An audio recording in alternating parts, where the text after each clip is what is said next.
Good evening. My name is Jim Gilmartin, and welcome to the Community and Membership Meeting for April 11th. We hope to get you out of here by 7 o'clock. If you have some place to go and not finished, hit the door. The door there, the door there. Thank you for coming. We appreciate it. We were candidly a bit surprised at how crowded this would be. So there must be some interesting subjects on the agenda. So we'll see. I'd like to begin with just making a pledge, if you'll join me. I pledge allegiance to the flag of the United States of America, to the republic for which it stands, one nation, under God, indivisible, liberty, and justice for all. Thank you. Okay.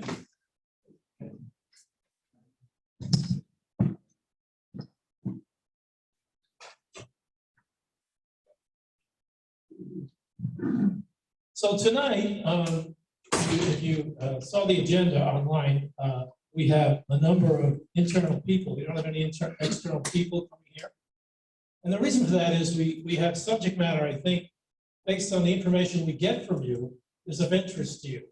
You may be here to see one or two, or hear one or two items, but for the most part, it is interesting information. So let me just tell you what you can expect.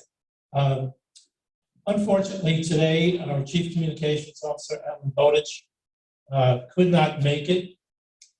He had a double whammy, interestingly enough. He went to the Masters. You know the Masters. If you don't, it's golf. It's golf. It's golf. And no, he didn't. He didn't, but it wasn't not that bad. But he went there, and of course, he had to leave early. You know, the rain came down. And when he got home, he had COVID. I mean, really, it was tragic. Anyway, but Alan reached out for somebody else to do his presentation, and that's Mike Wasson. And Mike is well-versed in what he's going to be talking about.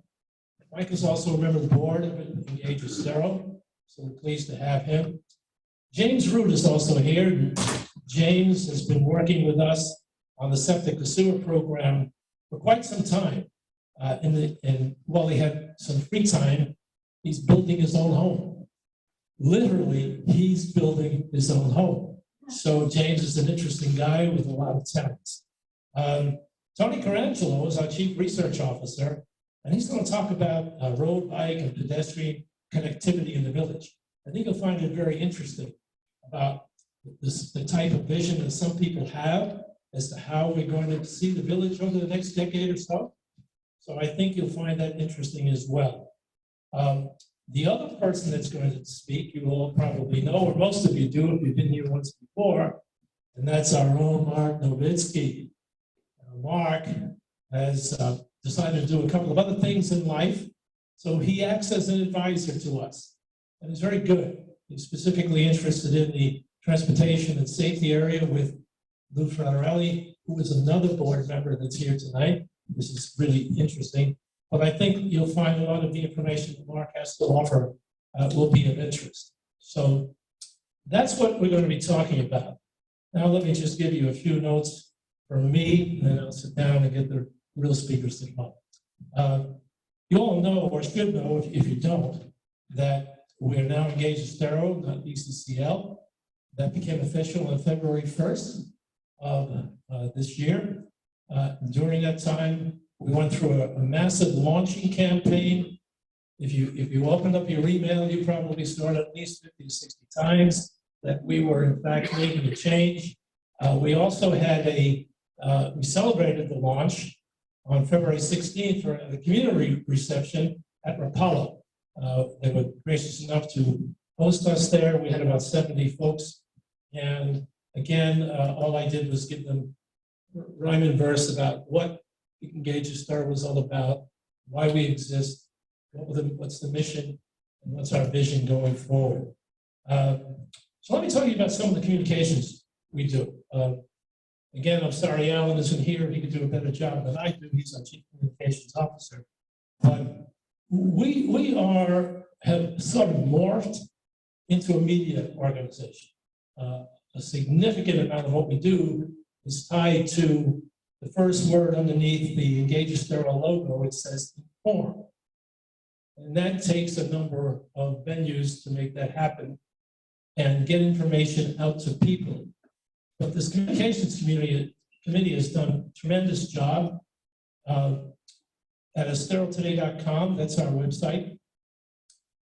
We've gained a number of subscribers. We have about 9,087 people open or get our emails. A lot of folks that are listening to what we're saying. We want to do more of that, and we are trying to do even more to get more of those folks. We'd like to double that and even triple it, so that everybody gets it directly from us, the kinds of information we consider to be facts, no fluff, nothing other than what's really happening. Also, we had a number of two public forums. One was on health care, that was the most recent, and before that, water quality and the environment. The water quality and environment was a real success. Success in terms of the numbers of people that showed up. And I see Patty here. Patty, you were there, right? Yeah. And the panel was absolutely magnificent, in our opinion. Told the truth, put it right on the table, and the kinds of kudos we got for it was really amazing, and we were really pleased with it. I think there was about 140 people there, something like that, 140, maybe more. The public forum on healthcare, again, was sterling. Is anybody here? Did anybody show up there? No. Ah, okay, so some of you do, good. A really bang-up job. We brought in 4 panelists, several from Lee Health and one from NCH. And they talked or responded to questions that they knew were coming, but it was really tied to trying to explain to people what was coming in healthcare. What's the downsides? What's the upside of it? And they did a magnificent job. Great questions, etc. The downside of it was there was only about 30 people showing. It was really sad. And there were more than registered, but just didn't quite make it to the high school. And it was really a great venue and so on. But that's not going to deter us. We're going to continue to have public forums. We think it's a good way to go. This is one venue like this, but public forums are also great. You focus on specific issues, and you provide input to the community, and they have the chance of talking to experts and getting the answers directly from them. So we're going to continue moving that ahead so that the forums really worked out pretty well. Going back to the rebranding, when we did all the communications, put them all out there, we were in the Brooks Community Newsletter, East Estero Magazine. Anita Spotlight did a terrific article for us, the Villages and Country Creek newsletter. It was a tremendous amount of press that got out there, and people are eventually going to really understand what Engage Estero is, and it is a community engagement association. That's what we're all about. We inform people, we encourage them to get engaged, which hopefully will result in impacts, positive and favorable impacts. That's really what it's about. So, on that, I have no other thoughts right now. I will be around. At the very end of this, we'll have a question and answer session. But at this point, I'm going to turn it over to the first speaker. And I believe, oh no, one other thing I want to share with you. This is one page of a new brochure that's coming out on Engage with Estero sometime this week. I think it's 4 pages. It really covers what we're about. We're ordering thousands of them. We're going to get them out to wherever we can, but they are available. If you want to get them, you can certainly go on the website, punch in, I'd like to have a copy of that, we'll send you one. So it's not, we're not going to hide it back. We think it's the right thing to do. So on that note, I'm going to turn this over to one of my favorite people. No, not you, Mike. No, Mike Wasson is one of the very vociferous volunteers we have. He's into everything. He's He's on the communications committee, he's on the education committee, very heavily in junior achievement, which has been a great program that another person that's sitting here introduced was very effective in getting involved in the Kuchenbecker. Really, really great job. And James and Mike and others were involved. The lead in all that in the early days was Jim Shields. Some of you may or may not know Jim, but he was a sincere advocate of junior achievement. So on that note, I'm going to turn it over to Mike and let him talk to you about communications, affordable housing, and all the rest. But give him a break though, because he's a fill-in. He's a standby.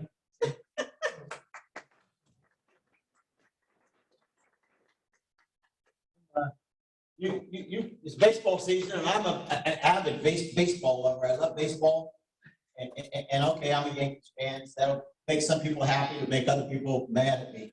But I have to tell you, in baseball, you know, it's always important for the pitch hitter to be ready when he's called upon. So when Alan called me this weekend, he says, "Hey, I need a pinch hitter." So Alan Bowditch really did a lot of putting this presentation together. We give him credit for that. I'm just coming off the bat pitch hitting for him. But it's on a very important subject. It's the current economic outlook and also workforce housing. Give you a little update on where we're at.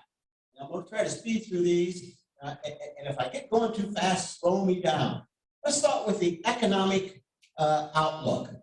I don't think I need to tell anybody. Most people that live down here know the situation has been very, very difficult for both business and individuals since Hurricane Ian. I mean, we've all had problems, some more than less. My house was damaged, my lanai was taken, but we were very, very lucky. I personally was lucky. A lot of people weren't so lucky, but it has stirred up the economy in a lot of different ways. It's had a big impact. Can everybody hear me? Is this okay? Real estate sales seem to be slowing a little bit now. Maybe that's inflation. Maybe it's high interest rates.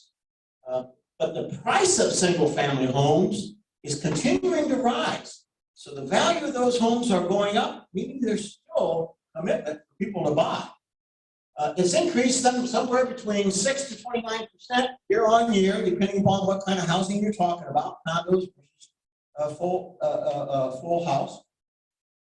The inventory of real estate, though, is shrinking. There's a low inventory level now, and more people are moving to the area, keeping prices steady. I just read some information recently. The average in Lee County, average price of a medium home is somewhere around $500,000. That's a full-size medium price. Records indicate that about 1,000 people are moving to Florida every day. 1,000 people a day are joining our economy. Florida is one of the fastest growing and most powerful economic forces in the country. The gross domestic product for Florida is $1 trillion. And that's because we have a diverse economy. If you think about Florida, it's the sunshine state. Everybody wants to come down here when they retire. They want to go to the beaches. They want to go to Disneyland. They want to enjoy the entertainment. But it is a diverse economy because other than just enjoying entertainment, we have a lot of agricultural products.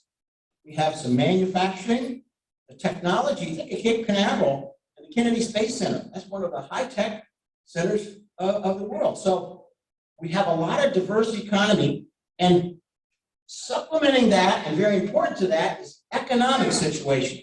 There's no income tax. We all benefit from no income tax for residents in Florida. Sales taxes are reasonable at about 70%, depends on exactly where you live, what county. Corporate rate of tax is very competitive at 5.5%.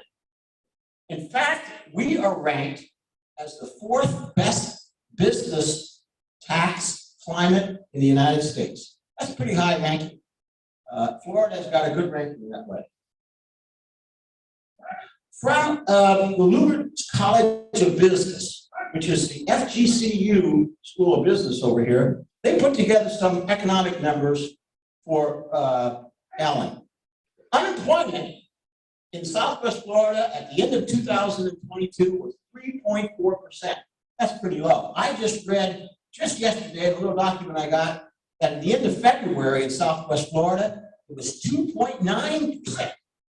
So there's plenty of jobs, and we're getting down to, we don't have enough people to fill all the jobs. The airport passenger activity, it's rising, it's increasing. Between November and December, it rose 9%, but it's not as high as it was pre-pandemic. Pre-pandemic, we're still a little below, about 12% below from the pandemic level. I think that's starting to build and come back. Tourist tax revenues were down 25% between November of 2021 and November of 2022. So the tourist hasn't come back. That shouldn't be surprised when you think about it. November, the pandemic was just ending. We just had a hurricane. So you can understand people aren't going to come to Sanibel when it's just hit with a hurricane. Seasonally adjusted taxable sales were up 9% over November of 2021. So there is a lot of sales down here. And that may not be attributable only to the tourists. That could have something to do with the hurricane. People had to replace cars. They had to buy new goods, new food items, new building materials. So the hurricane may be a factor in that. So what's this do to our housing picture here? Workforce housing is what I want to talk about in particular.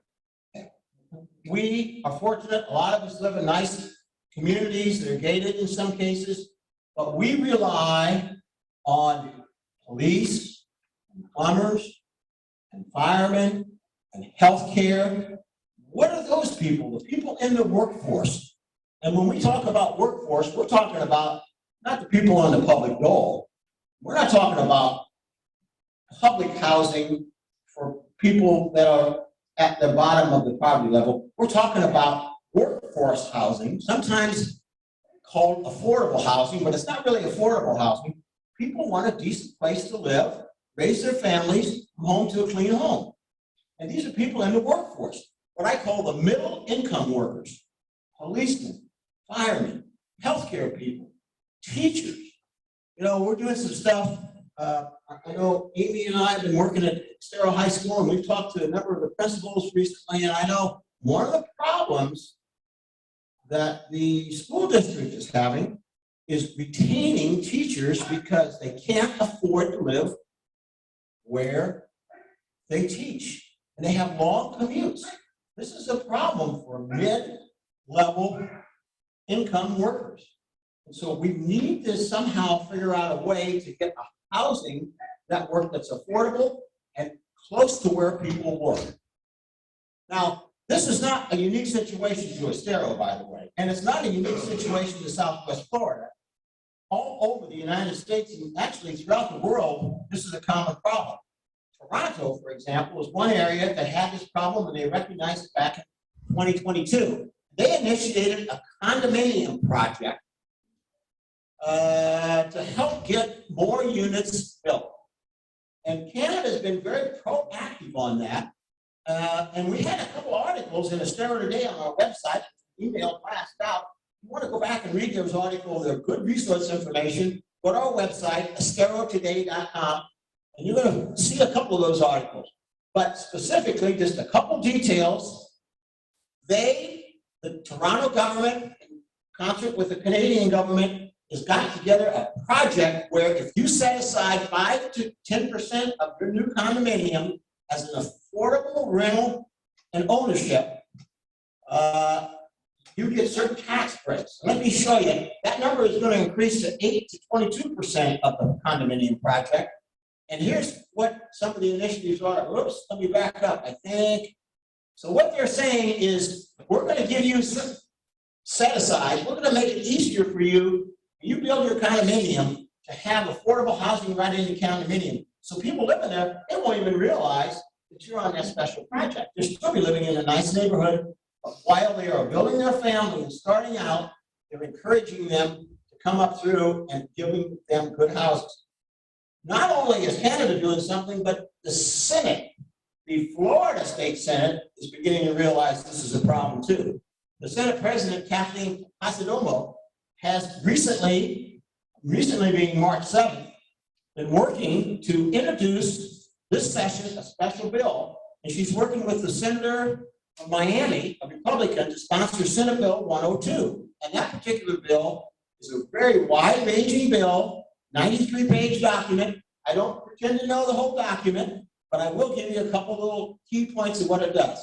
It is an incentive for developers, landlords, and local governments to refurbish existing housing to make it good for affordable living, to work at lower rent.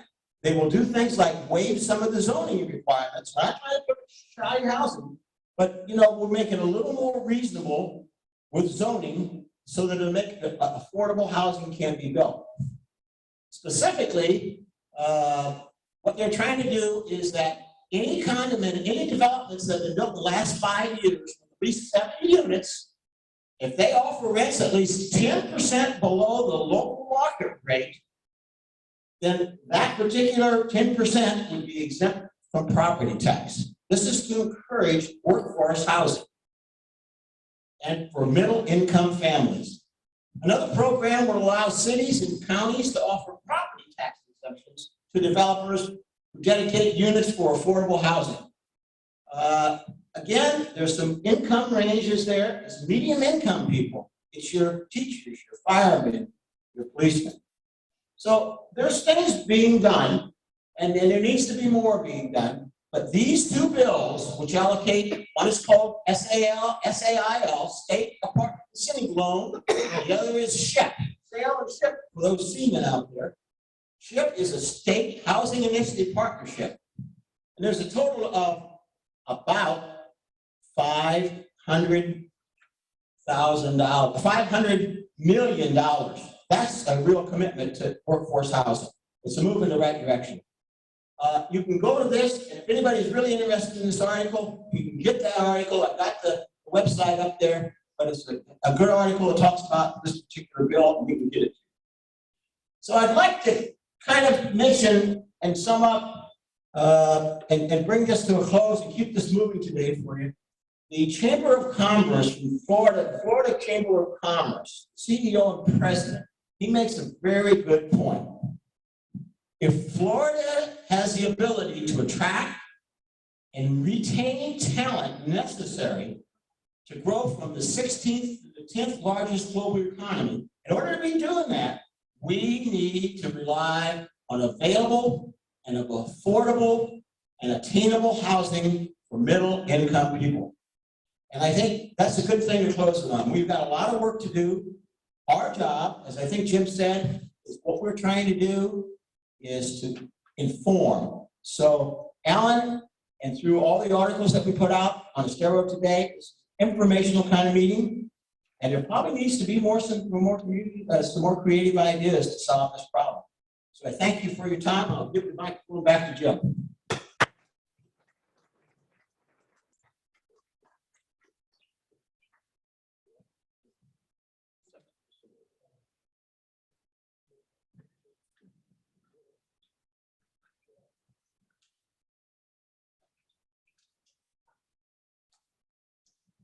How many of you can you hear me? Yeah. How many of you are familiar with the septic sewer program in the village? Quite a few. How many of you are affected by it? Huh? It's a handful, but you're right. All of us are going to be affected by it. But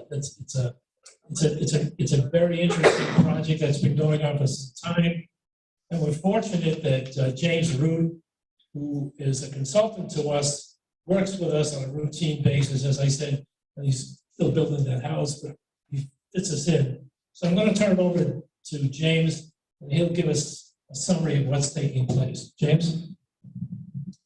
Thank you. Hello, my name is James Root. I've been a member of Engaged Estero now for about maybe 2-3 years. I was attracted to it because it does affect me, the septic to sewer. So the story is I am building, so it has a big impact on when do I finish. I mean, how fast do I go, how slow do I go? So I'm going real slow. Next slide, please. So, and that's the intro. Next slide. So what this is, I just got 2 quick slides. This is an update, so I'm not going to take a whole lot of your time. So those who don't know what this project is with Estero, and we're not unique. If you Google it, everybody that's adjacent to water, either salt water or fresh water, is going through the same process. Everyone's converting from septic to sewer. It's just a disaster. And I Google it, it's just everybody. Cape Coral, if you've been watching the news, they're going through quite a bit of North Cape Coral. They have a large project, a lot of much bigger magnitude than Estero has. Our magnitude is that big. So the overall project, so our count is we have 1,631 homes or doors that are on sewer systems. So what we're trying to do, the village of Estero is breaking it down initially in 2 phases. And there'll be multiple phases after that. But what they're going to do is get the low-hanging fruit and then some other obvious fruit from the tree, and then get the rest of the projects. So phase 1, which you see on here in red, are these package plants, which is Estero Bay Village, Cypress Bend, and Sunny Grove. And that's about 820 homes. And that's about 50% of all the septic systems in Estero. So that's pretty easy gettings right there. And these are relatively low cost because you already have a plant. All I have to do is convert that plant and then pump it to the Lee County sewer system. So it's a no-brainer, low cost, big payback on that one. Then phase 2, what they're starting, and these phases might have a part phase A, 1A, 1B, and 1C. They haven't gotten that far yet, depending on some of the complexities with permitting and things of that nature. So they don't stall the project, they can keep pressing on, maybe phase A or phase B. And those, the phase 2 you see here in green, that's going to pick up a lot of Broadway West, which is Estero River Heights and Kuchenbecker Cove, Channing Cross, and Sharon-Lucif. This picks up 322 homes, and that's a total of 70% of all the septic systems in Estero. So with these 2 phases, they're going to pick up 70% of it. So that's a pretty good start. Back in 2020, it's publicized on their website back in October. Banks Engineering did an engineering study, and they gave a ballpark estimate that the whole project would cost about $40.5 million. That was almost 3 years ago. So we can take that kind of number and really kind of throw it out the door. All that's saying is this could be a big ticket item. That's all it's saying. It's not your small ticket. So that's the background. That's the overview that people don't know what this is about. And what it does, it covers both. It's going to pick up sewer and water. Currently, out of these homes, there's 1,085 people have water, and 546 have no water. So about 2/3 of them have water, and about 1/3 do not have water. They're on wells. So they're going to pick up also city water with it. And the reason they picked up the phasing, phase 1 and phase 2, because they had the logic wasn't because the higher density and the quicker payback. And then I'm pretty sure phase 2 will be in A and B types, or A, B, and maybe even C, just because of the amount of work and the, I want to say the cost, but really the amount of work, getting contractors to do all the work at the same time, and some of the permitting. So we go to the second slide, the third slide. Okay, so this is it right here. So phase 1. So what they did inspections on these package systems, and they found a few repairs that need to be made, and there's some easement issues. So they got to resolve this before they can go forward. Permitting, they're still working on some permitting issues. They have to, one of the developments had to go underneath the Estero River, so with DEP or Corps of Engineers, it takes a while to get permits for that. So they're still working on those issues. We're hoping to get that RFP is a request for proposal. That's when you send it out to the contractor, and bidding in the summer of this year, of 2023. and hopefully get a contract awarded fall of 23, and then hopefully some sort of completion and commissioning spring of early of 2024.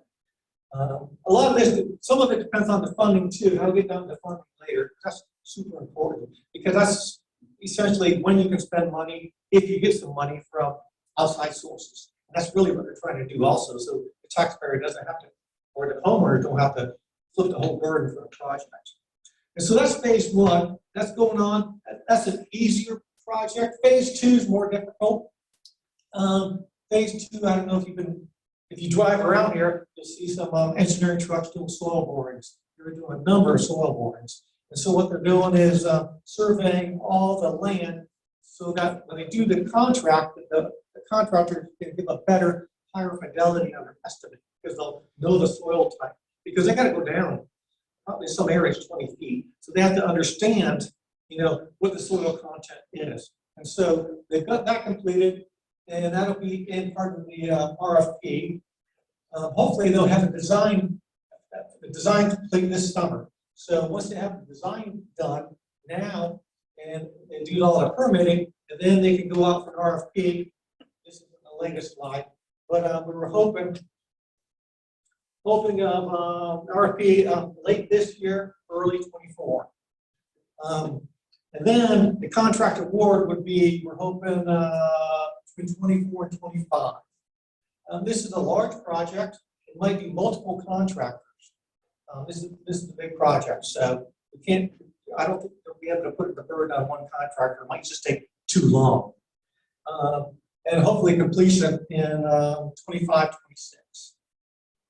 A lot of it depends on the funding. And so things I've heard so far that Senator Martin allocated $7.5 million to this project. I'm not sure where that's going or how it's being spent on it. And then at the last council meeting, if you were in on that, there is the village lobbyist, R.L. Brook and J.H.E. Associates. The village funds them to advocate for the village of Estero. And there is a proposed $350 million allotment for hurricane impact areas in southwest Florida. $350 million sounds like a lot, but it's not for southwest Florida with all the damage we have from the hurricane. It's not a lot of money, but they are going to set aside, or they're going to request, I'm not sure the dollar amount, but they're going to request specific funding for this project. So that'll be interesting. That's going to be in the next probably 2 weeks. The 4-week session is about to end, and as soon as that session ends, is when they're going to ask for that money, or at least deliberate on that. So that'll be interesting how much we're going to get for that. And that will help drive probably phase two. Part of when things are going to happen, because when you get money, it's not free. There's things attached to it, when you can spend it, how fast you can spend it, and how much and what you can spend it on. So they got to be real careful on that. And so this money they get, I don't know if it's a 1 year, 2 year money, or 3 year money, or does it expire at all, but we'll find out those facts and we'll relay that to you. So hopefully we get good representation. I'd like to get all 350 million, and not to worry about it. So that's the status update on this. And then there are more, you saw there's 30% more property that still need converted. And those don't have a plan for it yet. They're not as close to, I would say, the water sources and things of that nature. So they just don't have such a high priority, but eventually they probably will be converted, like most places. Any questions?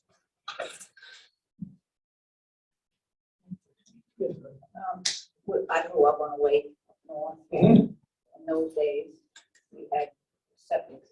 Our septic systems were cesspools and dry wells. Dry wells were for, washing machines, etc. And the septic system, cesspool. None of these are cesspools. They're all contained systems. That's correct. Okay. Oh, yes. Are there any cesspools left? Not that I'm aware of. No. Okay. Thank you very much, James. By the way, James is going to be here if you want to talk to him specifically, or answer any questions you might have. The next speaker is Mark Novitski. Mark was a major player in the ECCL over the years until his wife told him he was doing too much. And he decided that he was going to get out of that and he's going to do sort of an in-house work, but feed Engage Estero with a lot of good insights going forward. Now, Mark is going to report on the latest information on several critical develops along Corkscrew Road.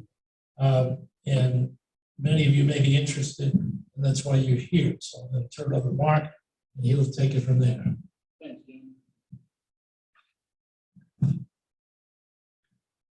All right, my slides don't necessarily follow my talk because I was told we didn't need slides, so I got some now. But yeah, we're working the East Corkscrew side, and we're more than just developments. Okay, Lou's kind of the brains behind this. I'm kind of the writer, and I got to be the speaker today. So, you know, thanks, Lou. We're looking at infrastructure. We're looking at native wildlife, you know, wildlife crossings, environmental protection, even Collier County, what they're doing, impact fees and proportionate share, schools, and then access to Larry Kuiper Preserve. So, like James just said, Corkscrew Road is defined right now as 3 phases. Phase 1's all the way to Bellaterra, and you know, it depends on if you're a betting person or not. It's supposed to be done by the end of the year. I'm thinking this time next year, maybe later. The Village of Estero piece then, with the pretty lights, the multi-use path and the landscaping, it's probably 1.5 years after. And it's not that anybody's necessarily behind, it's just things take time down here. It boggles my mind. Street lights, crosswalks, traffic lights. The phase 2 then is Bellaterra to Alico. That's a shorter span. That's supposed to take 2 years, just like phase 1 did. And phase 1's going to end up 2.5 years. So, you know, who knows? Phase 3 is Alico Road all the way to Verdana Village. So if anybody's coming westbound on Corkscrew in the morning, it's pretty much bumper to bumper between, what, 6 o'clock and 10 o'clock. And then going home between 4 and whatever. So the East Corkscrew Alliance, which some of you are members of, we had a meeting with my buddy Cecil Pendergrass. We're taping this, aren't we? Yeah. Well, Cecil and I go way back. You know, we had him come in and talk to us, and he said, "Okay," and we've been having a better relationship with both the developers, the commissioners, and the village. In the past, things would just happen, kind of drop in our lap, and then all of a sudden we'd get up in an uproar. They're listening to us now, and I really appreciate that. The one of the things is wildlife crossings and sheep flows. 5 years ago, the developers would just come in, put a development in, and the water and everything else would just stop at the road. Now, between Lee County Transportation and others, and DEP, whatever, there's all kinds of acronyms, they figured out we've got to move the water from the northeast to the southwest and eventually into Estero Bay, both for stormwater runoff and just regular sheet flow. So they're doing that. When they put the place in, they actually dug underneath Corkscrew Road to put drainage in so the water could flow. So I kind of feel like they're listening to us, and I think that's a good thing. Well, it's not really phase 4 yet, but it's in the long-range transportation plan from Verdana all the way out to the Collier County line, which is where Kingston is. Anybody knows Kingston is 10,000 homes, and it's going to run between Corkscrew and 82. The good news is, like the one Gateway, they're going to be a 4-lane road all the way from Corkscrew to 82. So, hey, I had an idea. We met with Camerata, he seems to be developing those things around it. President Ray Blacksmith, who said, "Hey, Ray, could you work from 82 to Corkscrew?" So a lot of the workers are coming out of Lehigh. And he said he'd love to, but believe it or not, there's no water sewer infrastructure on 82 because there's no water and sewer in Lehigh. They're all in wells and septic. So he's got to bring it down Corkscrew Road. But, you know, they're working on that. So, but anyway, So phase 3 is sometime in the 2030 timeframe. And so then phase 4, I'm not sure how many of us will be alive.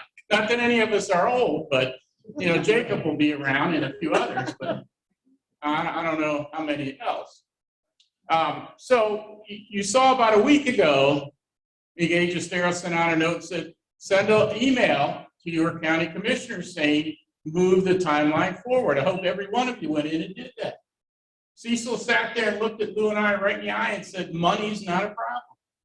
Money's not an issue. And for a politician to say that, that was pretty good. And really, you heard James also talk about the Department of Environmental Protection's involved, the South Florida Water Management District, everybody and their brother, Army Corps of Engineers, because we're going underneath the river and doing other things. So a lot of time in permitting, but Cecil told us, besides what the MPO wants to do, Metropolitan Planning Organization, the county's trying to move that up. So if we get 600 or 700 or 1,000 or 2,000 emails that we can send to all the commissioners, maybe they'll move that up, and I'll be alive to see it all the way to the county line. Three Oaks extension to Daniels, it's not necessarily East Corkscrew, but it's another way to get around. Alico Road, they're actually going to extend Alico Road all the way to 82. So the people coming out of Lehigh, some of them actually in the, what'd you call that, the southeastern part of Lehigh, come down 82 and come out Corkscrew to try to get to 75.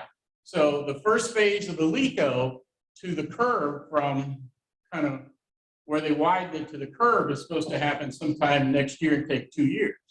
And then the next phase will go all the way over to 82. So again, try to get a little more of the traffic off the bus. Wildlife crossings. Okay, we got the new one coming in right next to the preserve in Wild Blue. With that wildlife crossing and the one they're going to put in Alico, kind of on the east side of Wild Blue, you'll be able to run the animals, not us. The animals will be able to run from the Wild Turkey Strand, almost 82. Slide shows up. Okay, sorry. That's right. This is actually, okay, let me, yeah. So this is kind of tough to see, but the blue line is Alico Road. You see where it turns to the south. That's where the one wildlife crossing is. Thank you. You're welcome. So the blue line, this got the laser thingy too. Oop, I didn't like that. There we go. So the blue line is where it is. It'll come through Wild Blue, underneath here, and then it's got the True Property and Larry Geiger Preserve. Okay, they're also going to go out here. This is the one they're going to do in phase 3. They're going to upgrade that. And the actual Lee County has said there's probably going to be 2 more out here. There's also going to be a couple way up on Alico Road, so the animals will be able to move. If we go back to this one quick, we talked about water flow. So this is a wildlife crossing. It could be water down here, but we drive the animals. So you know, the panthers don't like to get their feet wet. They will, but they don't like it. But again, besides the wildlife crossing, we're also putting 2 4-foot by 10-foot water flow to go through on each side of this wildlife crossing. One of the things too is F-stop. Well, now you can go to the website, sign in, and you can see all the animals that are flowing through the wildlife crossings. So, you know, something to do for the kids and the grandkids. They actually saw a couple tracks. We didn't see panther tracks yet for raccoons and stuff. So, right in here. So, okay. So, you know, we're also looking at. You can turn the lights back. They're not going to be able to read this anyway. It's in the briefing. You know, we talked about sheet flow and stuff. The water's got to move. It comes through our communities. It fills up some of our lakes and ponds and then moves on to the next one. Well, it starts, you know, way up in the corner, up at 82, almost in Lehigh. It works its way down. We got to make sure we maintain that sheet flow. Collier County, that 90-degree curve in Collier County on Corkscrew Road, they're fixing it. Now, is that good news or bad news? Okay, good news is probably more people are going to come that way because it's not going to be so bad. Good news, bad news, they're also gonna put a traffic light in at 82 and Corkscrew once they widen that to 4 lanes, which will start next year. So getting around the area in the next 10 years should be better. I know that sounds bad. Impact fees and proportionate share. Last year, the Florida legislature, or the year before, it's 22, 21, you can't raise the impact fees for 5 years. So in 2024, the school board and the county commissioners got to get together and decide what they want for impact fees. The same way with the impact fees for roads and parks. The village of Estero already has 100% for roads and parks. And then they've got the 55, 52% that's the whole county has for schools. But fire EMS has 100%. So something's got to be done with that. But proportionate share, the developers have kicked in, what, $40 million in proportionate share to speed up Corkscrew Road widening. So we can't kind of badmouth the developers anymore. Schools. Okay, I'm on a little crusade right now. Kingston, 10,000 homes. The school district said, it's probably not going to warrant a school. Yeah, exactly. Yeah, well, that's not quite what I said, but and they said it in a public meeting that was recorded. So I've gone back to the school board and said, come on, look at the place. Anybody here from the place? Okay, what their logic was, the planning was, if the homes are between $750, $800,000, they're not going to have any kids. Well, the place sure shot that up, didn't it? Because besides, I think the place is either number 2 or number 3 behind Bellaterra and Stony Brook. So I've got Sam Fisher and Chris Petrica working on that. The schools, this chart kind of shows the homes. So we've been tracking it since 2012, moving on. And we get the developers that tell us how many homes closed. What you got to see, so from Ben Hill Griffin out to the Collier line, we got 7,700 homes at the end of 22. Sometime 2030, you're talking about 26,000 homes. Just have a question. Why do you have those under outside Estero? Because these are not within the corporation of Estero. You have an Estero zip code, but you're not within the village of Estero. That's my next article. Where do I live? And what does that mean? That means you're paying unincorporated Lee County taxes. You're not paying the Estero village taxes. So we could talk for another hour on annexation, you know, all that kind of stuff. No, we can't. We're not going there today. But that's between the community and the village. But that's how it lays out right now. I think that will change over time, but that's just about it. But so, and then Lee County says there's 2.2 persons per home. So you can do the math. There's gonna be a lot of people. Even if there's snowbirds, there's gonna be a lot of people. So this is why, so what we're doing, Lou and I, we're reporting on things. We've already written an article on roads. That was what, a month ago or so? So go, you know, if you missed it, go back to the Engage Estero website and you can see it. We're doing it on, the next one will probably be on wildlife crossings, where they're gonna be, what they're doing. You know, schools. Like again, I'm working with the Kingston guys, trying to say, hey, give me 60, 70 acres. You got like, what, 12,000 acres or something out there? You know, give us 80 acres for a K-8 school. So, you know, things like this is what we're doing. So as we find things out, once a quarter or so, we'll be publishing something on what's happening as we go forward. Okay? I don't think there's anything else. Yeah. So Alan asked, what's going on in Estero? And that, the actual, this link shows you what was briefed to the village council like 2 weeks ago. And it's got a very comprehensive list of everything that's going on within the village. And if it's outside the village, it's not being reported on, but to look at. Yes, sir. The last question? Sure. Okay, the growth of homes that you showed 7,000. Right. Is that projected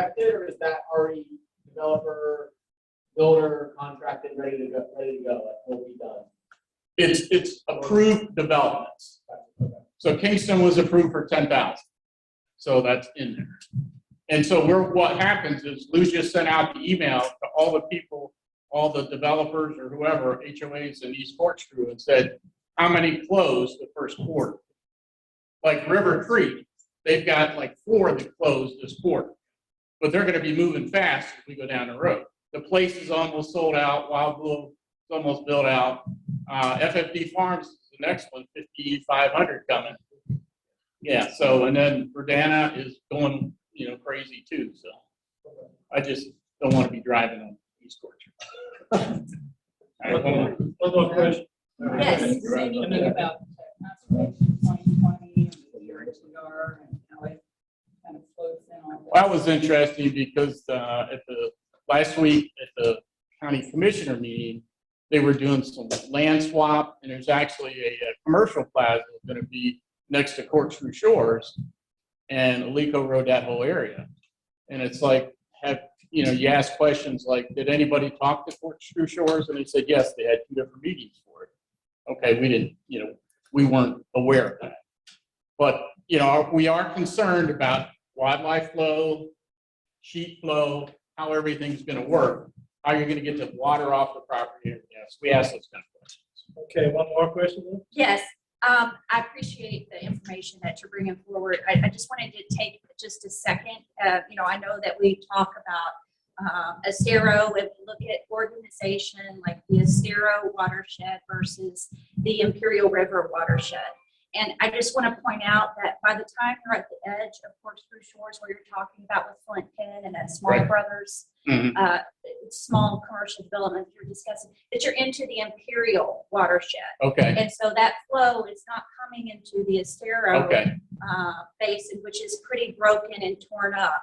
It's going into the more intact okay, Imperial basin. I'll also say that there are public facility lands that were land swapped in the Kingston deal for things like utilities, infrastructure, public or schools, that type of thing as well. right, that was in the, There's also an opportunity for an advanced water source grant funding opportunity if East Lee chooses to pursue that. That could take the irrigation and put it on reclaimed water, because there is a water dearth in South Lehigh, and that would really benefit that community and really save up an enormous amount of water in the DRGR for better purposes. okay, thanks. That's good information. I appreciate it. Yeah. Know you. Okay, thanks, Mark. Mark will be here again if you have any questions. For better time, he'll be here to answer any other questions you have. Somebody else who can answer questions would be Lou Fratarelli. Thank you. Who is very closely involved and is the chair of the Safety and Transportation Council. Okay, before I get Tony up here, okay, I'd like Amy Kuchenbecker.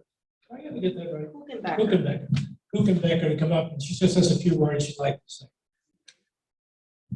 Hi, everyone. I am here today representing Lead Estero, and I just wanted to thank Engage Estero for their sponsorship for this event. And it was just 2 seconds background on the group. It was founded by 7 Estero High School students, and it is students helping students. And their vision was to provide a couple, $2,000, $3,000, $4,000 scholarships to their fellow deserving students at Estero High School. Well, and they also want to do an endowment at FGCU, and they're going to do an entrepreneurship camp this summer, which we need to pay Dr. Kawanui's staff to do. So we had a weekend, and a number of you people were there, and Lou said he had a great time. I had a great time. And we ended up raising over $160,000. These kids are myth. What they're going to do with this money. And you're not an Estero High School student, Jeff. And you will not pass for one. Come on.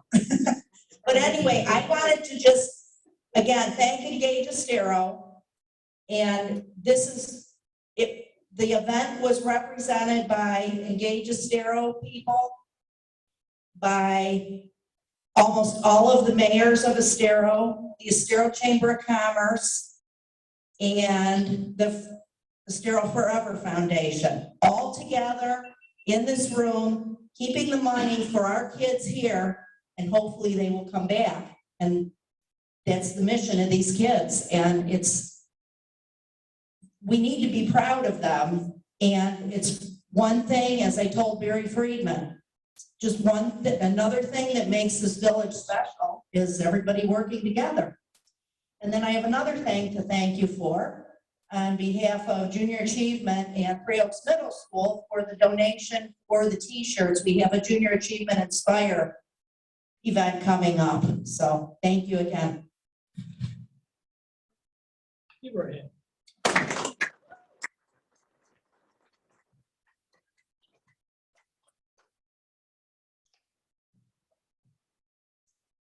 Okay, those of you who don't know Amy very well, get to know her. Get to know her. She's really something.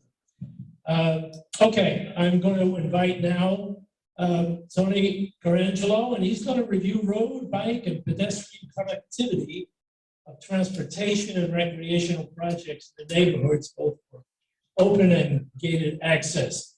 Tony has been working on understanding connectivity, which is so important to us in Estero. Instead of going out here and going out there and going out here, start to connect a variety of different thoughts about how we can make Estero even better than it is today. So Tony's going to give you some insights into where we are with that. So Tony, you're on.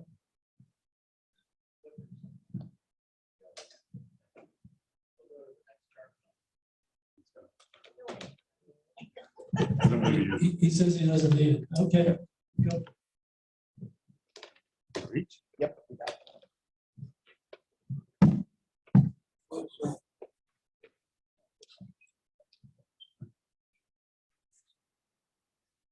So while he's setting this up, my name's Antonio Crangleo, and actually, we're really, research, but it's a broader team, So I work with Lou and Mark, and Terry, and another lady, Jillian Walbert, and now we've grown our team.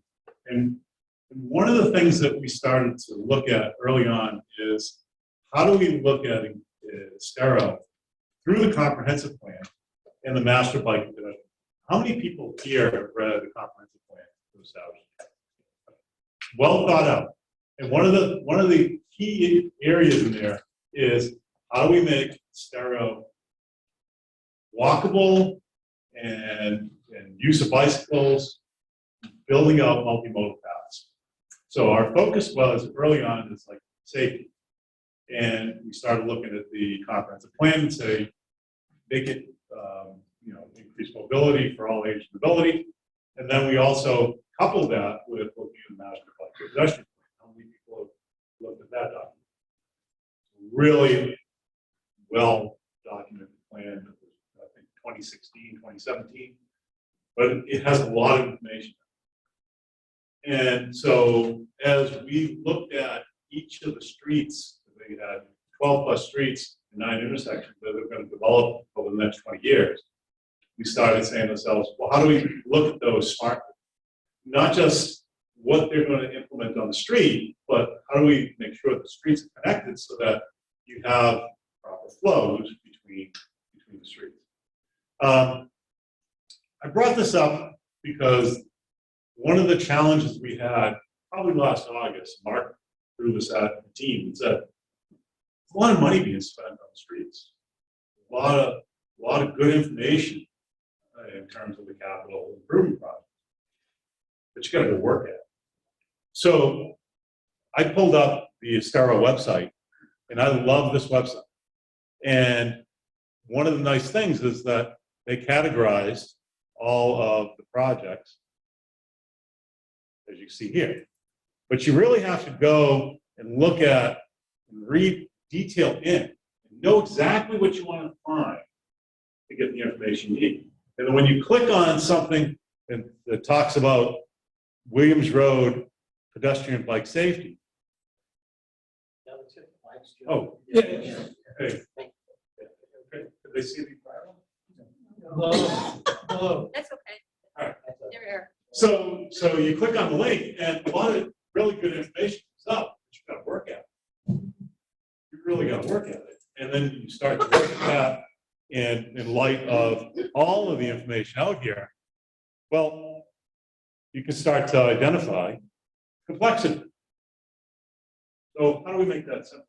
So we put our heads together last August and said, you know, maybe if we convey this information in a map, then it will bring to light what is happening, and through the visualization of a map, allow anybody to go in on a self-service model to go and explore the map and pull up the right information. So what we did is we went out to Florida Gulf Coast University. We looked at Google Maps, and it wasn't there. And there was a program being taught there by a professor, and the program was ArcGIS, which is a graphic information system, and we partnered with that. And we came up with a concept of operations. He loved it. He gave it to his students. And I said to the students, I said, be creative. Come back with utilizing the technology, come back with ideas of how you can bring that to light for the average person, again, that's not technology literate. And they actually did some really nice work. And so what I'm going to do is I'm going to show you a little bit about that today. And so what we did with them is we created story map. So the first thing is we said, this diagram came out of, the static diagram came out of the master bike and pedestrian plan. If you look at the diagram, it gives a map, static map, and it lists all of the roads that are going to be done over time. Doesn't really sequence them, but it gives you an idea of what's happening. But again, it's currently paper-based. And as I showed you, it's embedded in the PDF document. So you really got to go work to find it. And with that, you look at this and say, there's got to be a better way. And how do we make it to it? So we set out with them and said, well, let's look at that. And how do we improve the consumer experience? Well, we're not trying to replicate what the village is doing, because they do a great job. Okay? What we're trying to do is enhance it so we can see a little bit better the effort that they're putting in and how it connects. And as everybody knows, we're kind of, you might have heard me speak in front of the village, we're an inflection, because the last 8 years, there's been a lot of planning and strategy. The next 8 years is going to be growth. We're going to blossom. We're going to blossom both in the projects that we're doing internally, but also the projects that we've done by independent development. And so how do we look at that intelligently and say, how do we manage both so that we can coexist and understand where we're going in 2023, 2024, 2025, and so forth. And so we wanted to give a customer experience that allows people to go in and understand those improvement projects from a different lens. The other thing is we wanted to do, and I sat out with them, is make the product interactive. So instead of seeing something static, you can look at the village of Estero, and now you can start to see the streets of Estero, color code them by what are the projects that are active, what are being worked on, what's planned, where is it in the development cycle, and you can zoom in and zoom out. What that allows you to do is look at a particular street that you're interested in, but also the related streets. So now you can start to conceptually look at saying how things are connected. And so that was important, and I'll demonstrate that. I'll go right to the demo right now. So what we did is we kind of brainstormed with one of the students. She's a junior, really bright, really creative. And so in a matter of 30 hours, think about it, less than a week, we collaborated together, the team, put this together.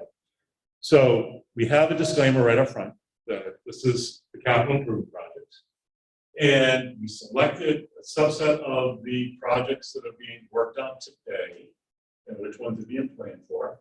And we put a disclaimer here to agree the terms and conditions so that people don't walk away and say, whoa, you're in conflict with what the village is. No, we're a compliment.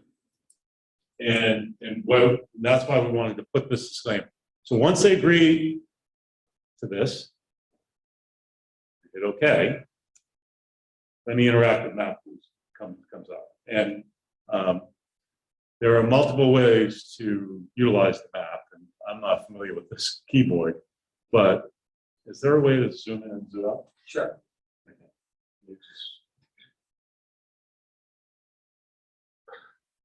There's plus minus up. There you go. All right. There you go. All right. All right. So that's it. Okay. So if you see here, we can look at the village. Yeah. We can look at the village of Estero in relation to Fort Myers, Invidiato Springs, and the Estero Bay. We can look out here to Larry Kuiper. So again, somebody coming into this can pick and choose where they're starting from. Okay. Now, what we did is just said, you know what, if they wanted to look at a catalog, well, we give them a catalog. So you can pick a particular road here. I'm not familiar with this. So there's West Broadway, for example, or you can come down and you can look at Sandy Lane. And the color code indicates what's being started on. So like, for example, Williams Road. Okay.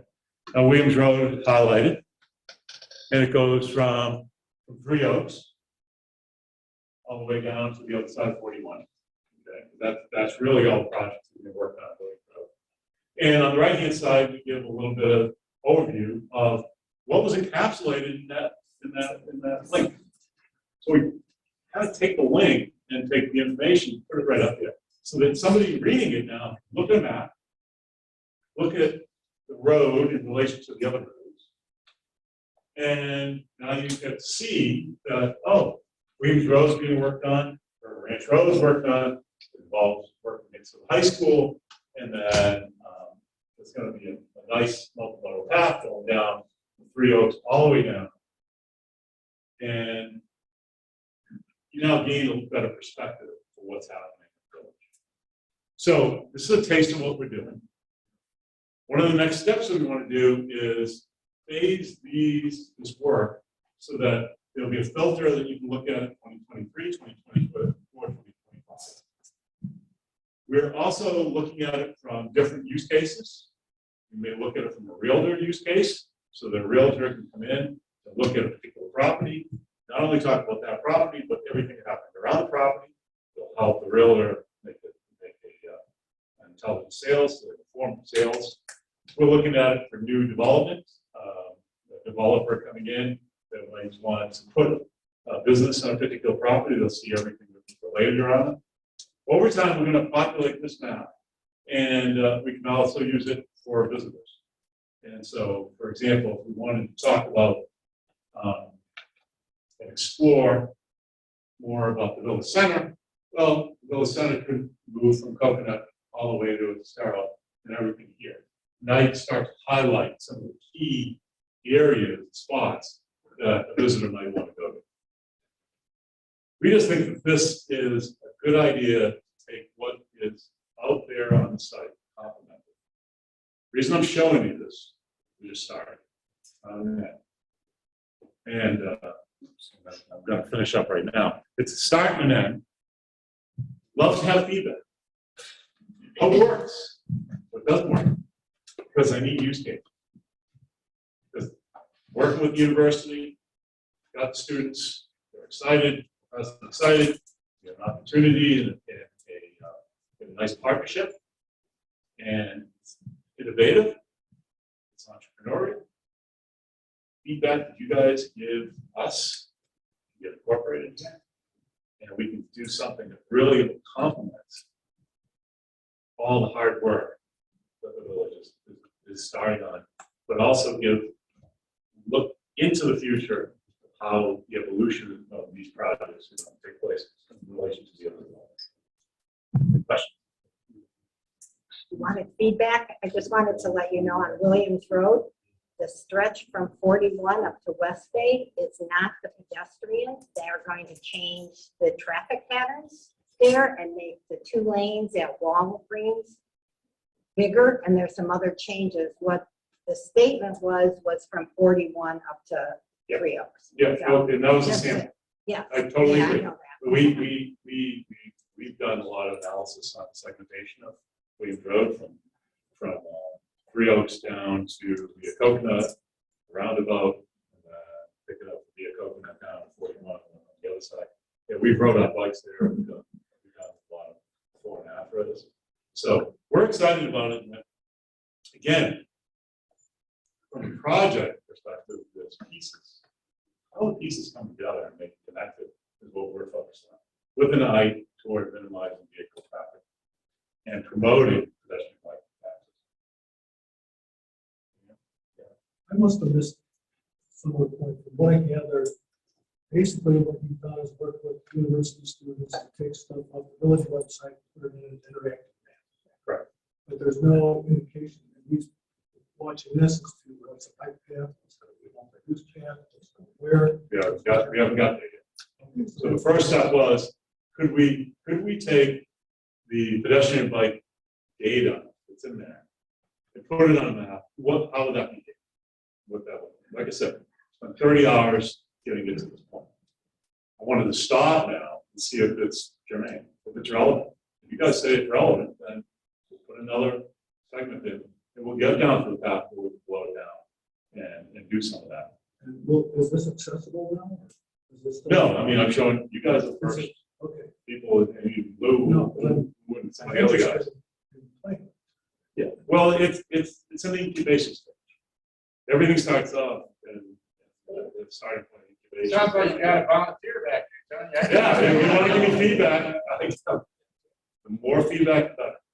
Because that'll make it rich. You didn't focus at all on the rail trail, the Sun Trail, which is very important, which is an effort that's going through the MPO right now, like Yep. negotiation, discussion, Yep, that I'm emphasis familiar with needs to be put there. The second thing is utility corridor is a false flag, because that will never happen. Landing, and they'll never allow that, okay? It's an FPL corridor, it's wonderful. Part of it goes through the Estero Bay Buffer Preserve, which a lot of people walk and bike on now, for their dogs. But as far as coming south, the Pelican Sound and whatever, it's never gonna happen. Right. Yeah. So in first, in terms of the rail trail, we'll be following that too as part of this. So we work with the Friends of Work and Lee County, and we're looking at that whole 14-mile trail and how it's going to serve us. We're paying attention. Okay, thanks, Tony. Hey, Tony, go see the guy in the blue shirt back there. No, oh yeah, there he is. Talk to him. I think you got somebody else that'll be. Very good. Thank you, guys. Okay, thanks, Tony. Appreciate it.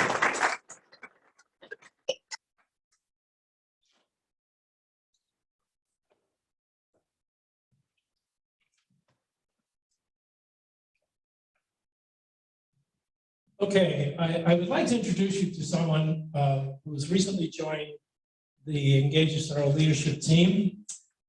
We are really very fortunate to have him working with us now.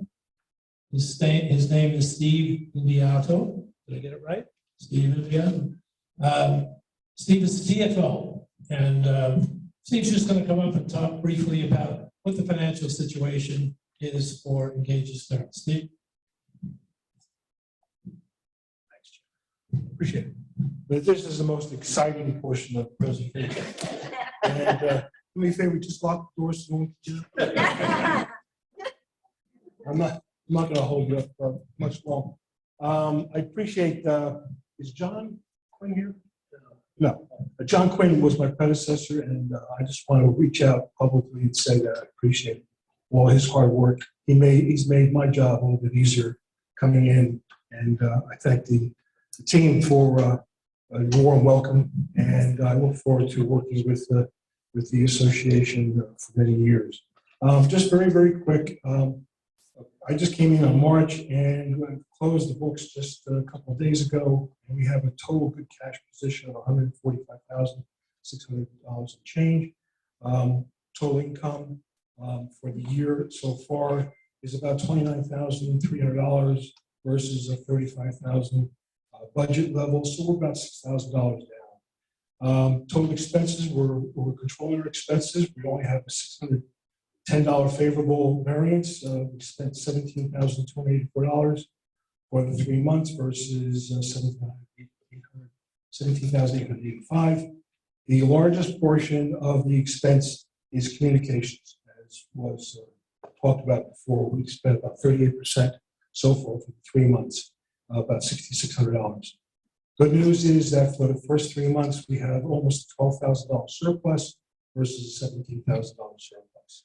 So we are controlling the expenses, making sure that the money that we're raising and bringing in is well spent with no waste. And I appreciate the team for supporting me and giving me all this. Any questions? Oh, thank you. You can unlock the door.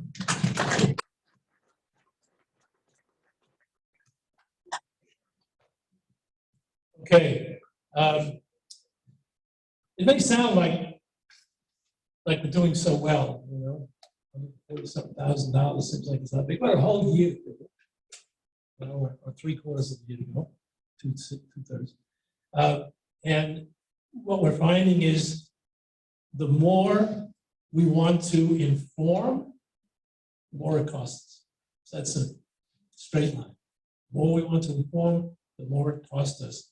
So we're hoping that you here and others will think about visiting and just plug in a few bucks at the end of the world, but it would be very, very helpful to us as we go forward. I think sometime down, maybe towards the end of the year, we're going to have a major fundraising campaign. The ECCL in its days never did that. They focused on a specific issue. That was to get the village in place. Of course, they raised, I think, something like $83,000, if I'm correct, something like that. But they had a focus to make that happen. Our objective is we're creating focuses, and there's a lot of focuses. So you can pick it up here just today. So you'll be getting some information on that. We hope you will be kind and generous to us. I just want to make a final comment on Tony's talk. And he talked about how people could come in and realtors could benefit, tourists could benefit, etc. You may recall the word GVIC. You recall the word GVIC? Right? And GVIC was the Greater Estero Virtual Information Center. And it was designed basically as a marketing tool for Estero that you and I could use living here to find out a whole lot more. And the kinds of things that Tony's talking about is a part of it.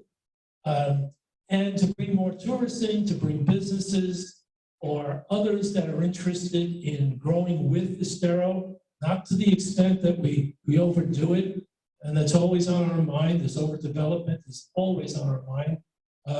But GVIC is something that I think is going to be coming back into the picture. And I see Barry left. So Barry Friedman is the guy who really was pushing that over the last couple of years. We started it, and he took it on and moved it. But it got off the table for reasons we don't get into, but I think we're going to be bringing it back to the table because I think it's something that's worthwhile in terms of Estero and where it's going and its vision. The other thing I'd like to compliment Tony and how he's put together this whole piece of connectivity, along with Lou and other folks that he mentioned. It's really good. And the end of the story, and this is going to be, it really will complement what the village is doing. This is not in competition with the village. This is offering the village information and technology and things that will help them do a good job as well. So all of that's going on is something that I think you should be all proud of. The last thing I want to talk about, and then I'll open up just for general questions. Are you familiar with the Clean Water Act? Raise your hands. Let me see. Clean Water Act. Okay, all of you are. Listen, you're getting information, I know, because we're sending it out to you to sign your name on the letter, put it in an envelope, put a stamp on it, and send it out, because the whole point behind this is to change the Constitution, Florida Constitution. And the basic driver behind it is to ensure better enforcement. Right now, that's one of the biggest reasons we have the problems we have. Right now, that's it. The laws are on the books. and it's not being enforced. So I'm strongly suggesting to you and your neighbors and your friends, anybody else who listens to you, cheer this on, do something, get it out there. We don't stand a chance if we don't. So check us out if you want to know more, and you sort of lost the emails, just punch in, go into esterotoday.com and just leave us a message saying, I want to know more about that. We'll send it to you. And you'll be able to get more information on it. We'll probably be doing some more emails on it. But from our perspectives, it's one of the most, in our mind, one of the most urgent things we can do to improve water quality and the environment in Estero. Now, you may have different opinions about that, but that's what we believe. If you do agree, please do something about it, okay? So I'll ask, any questions, generally speaking, that you have in mind that we haven't answered? Yes, ma'am. Yeah, I just wanted to make a couple of comments. First of all, I wanted to say thank you for posting the information about the 1,000 Friends of Florida webinar, which I participated in and found very, very helpful. I appreciate the link on that. I also did print off some information today because there's an open comment period with the Fish and Wildlife Conservation Area. Through the initial period is through April 18th to try to get more connectivity for wildlife. So I brought that in. There was a comment period, and there still may be a comment period for HUD in relation to the workforce housing. So those opportunities, I think, for input into these various topics are great. And I appreciate, like I said, the 1,000 Friends of Florida, and would love to see more of those opportunities for public input on important topics on the Engage Estero site. Thank you. I appreciate that. We all appreciate that. Last question I have. Anybody else have another question or comment? Yeah, right. I just want to point out that 2.5 weeks ago, there was a major event here in Estero that I just wanted to call everybody's memory to Don Esto's passing.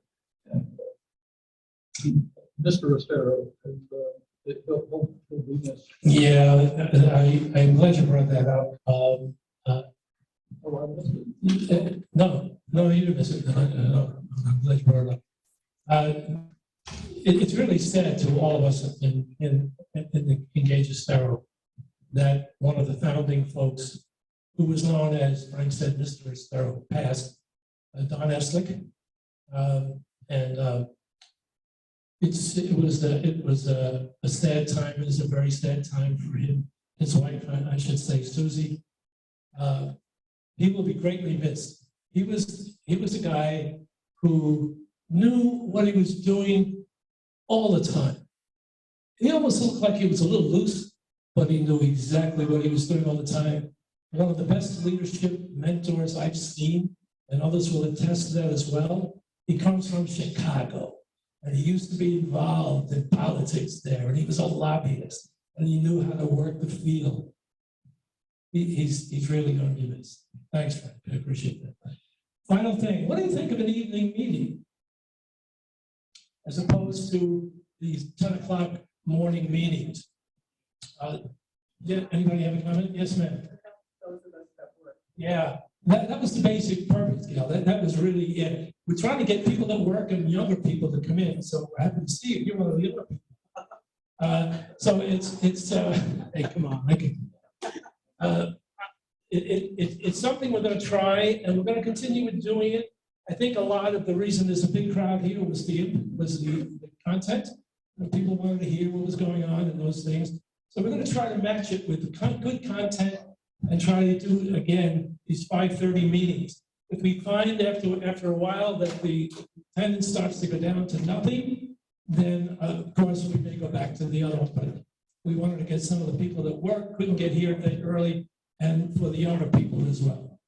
So on that, since there are no other questions, meeting is adjourned. Thank you very much.